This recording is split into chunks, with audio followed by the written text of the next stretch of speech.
O alcalde de Pontevedra está máis que satisfeito cos últimos 2 anos á fronte do Concello. Miguel Anxo Fernández Lores fixo xe balance ao chegar ao Ecuador do mandato. Que mire ao futuro coa cabeza ben alta, coas ideas moi claras e coa certeza de que este proxecto ten moito recorrido. Por iso, estou máis ilusionado que nunca como alcalde desta cidade. E iso que a pandemia marcou con forza o último ano. A crise aberta polo coronavirus supuxo un gasto extraordinario de 7 millóns de euros ao Concello, pero segundo Fernández Lores, o modelo pontevedrés sae reforzado. Estamos a ver que o modelo Pontevedra é un modelo adiantado aos seus tempos. Non?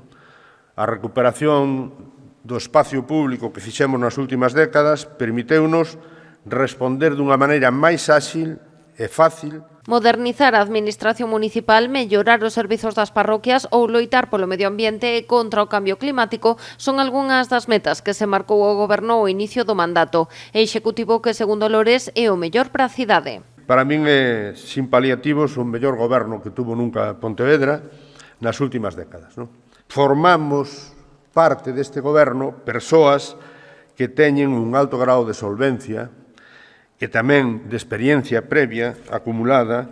O rexedor destacou que este executivo impulsou o maior volume de investimento da historia, cun orzamento de 111 millóns de euros para este ano. No seu balance, a compra de Santa Clara é un dos grandes fitos do seu paso pola alcaldía.